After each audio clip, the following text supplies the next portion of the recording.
የዓለም ዋንጫ 2026 ታሪካዊ መክፈቻ ደማቁ ስነ ስርዓት የታሪክ ስህተቶችና የቀይ ካርድ ብዛት በመጨረሻ መላው ዓለም በጉጉት ሲጠብቀው የነበረው የታላቁ 2026 የዓለም ዋንጫ ትናንትና ምሽት በይፋ ተጀምሯል። በዓለም ዋንጫ ታሪክ ለመጀመሪያ ጊዜ በሶስት ሀገራት የሚስተናገደው ይህ ውድድር ከመጀመሪያም ቀን ጀምሮ ታሪኩን የለውጥ አስገራሚ ክስተቶች ታይተውበታል። ከመቼውም ጊዜ በላይ በቴክኖሎጂ የዘመነ ደማቅ የመክፈቻ ስነ ስርዓት ምን ይመስል ነበር? በመክፈቻው ጨዋታ እግር ኳስ አፍቃሪያን ያስደነገጠው 3 ቀይ ካርዶች የተመዘገቡበት የስሜት ፍልሚያ እንዴት ተካሄደ? ዛሬ የዚህ ታሪክ ምሽት ሙሉ ዝርዝር መረጃ፣ ያልተሰሙ ታሪኮችና አስገራሚ ክስተቶችን ይዘንላችሁ መጥተናል። ቪዲዮን ላይክ እያደረጋችሁ እስከ መጨረሻ አብራችሁን ቆዩ።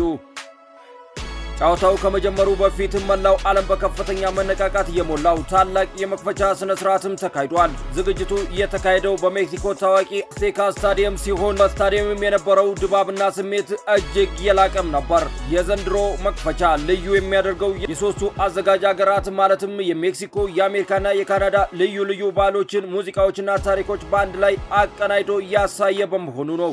በመቶ ሺዎች የሚቆጠሩ የባህል ተወዛዋዦች ደማቅ አልባሳት በመልበስ በየሀገራቸው ታሪክ በውዝዋዜ ሲገልጹ ስታዲየሙን በከፍተኛ የቴክኖሎጂ ብርሃን እና ማራኪ ርችቶች ተውቦም ነበር። በዓለም ታዋቂ የሆኑ ድምፃዊያን የውድድሩ ይፋዊ መዝሙር ሲያቀርቡ 90 ሺህ በላይ የሚሆኑ ታዳሚ በአንድ ድምፅ ስታዲየሙንም አናውጠውታል።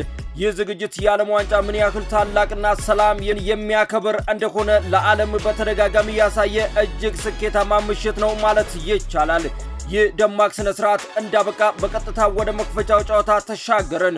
አዘጋጇ ሜክሲኮ የአፍሪካዋን ጠንካራ ተፎካካሪ ደቡብ አፍሪካን አስተናግዳለች። ደጋፊዋ በፈጠረው ከፍተኛ ጩኸትና መነቃቃት የታገዙት ሜክሲኮዎቹ ጨዋታው እንደተጀመረ ገና በ9ኛ ደቂቃ የመጀመሪያ ጎል አስቆጠሩ።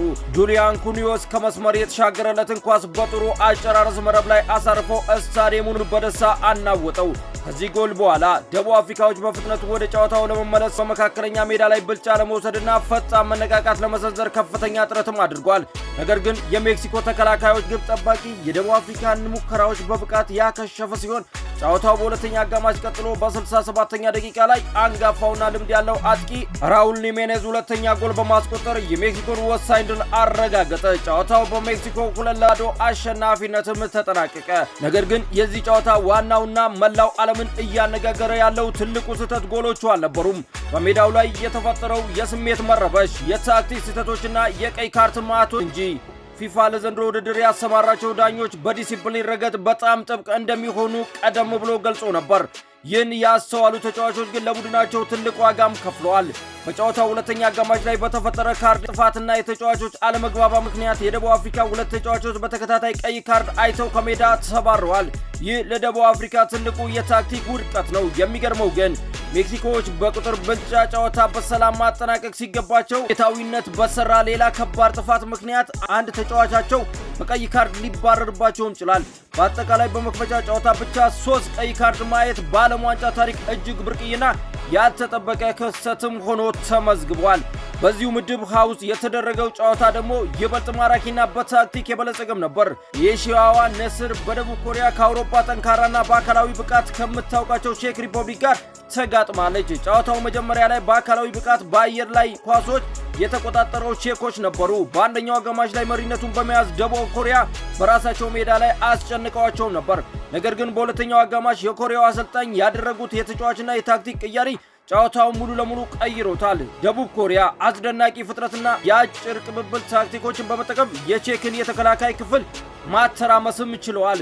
በጥሩ ቅብብልና ፈጣን መልሶ ማጥቃት ተከታታይ 2 ጎሎች በደቂቃ ልዩነት በማስቆጠር 2-1 በሆነ ውጤት አስደናቂ ውጤትን በማድረግ ማሸነፍም ችለዋል። ይህ ድል ደቡብ ኮሪያ በውድድሩ ላይ በቀላሉ የማትበገር ጠንካራ ቡድን መሆኗንም ያስመሰከረችም ሆኗል። የአስደናቂ ውጤቶች በኋላ ሜክሲኮ በ2 ጎል ክፍያ ምድብ ሃን በ3 ነጥብ ስትመራ፣ ደቡብ ኮሪያ በተመሳሳይ 3 ነጥብ በሁለተኛ ደረጃ ላይ ተቀምጣለች።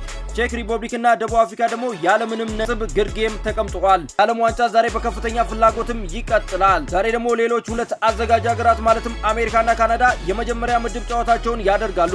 ሜዳቸውና የደጋፊዎቻቸው ድጋፍ ተጠቅመው እንደ የሜክሲኮ ድል የተጠበቀው ውጤት ያስመዘግባሉ የምናየው ይሆናል።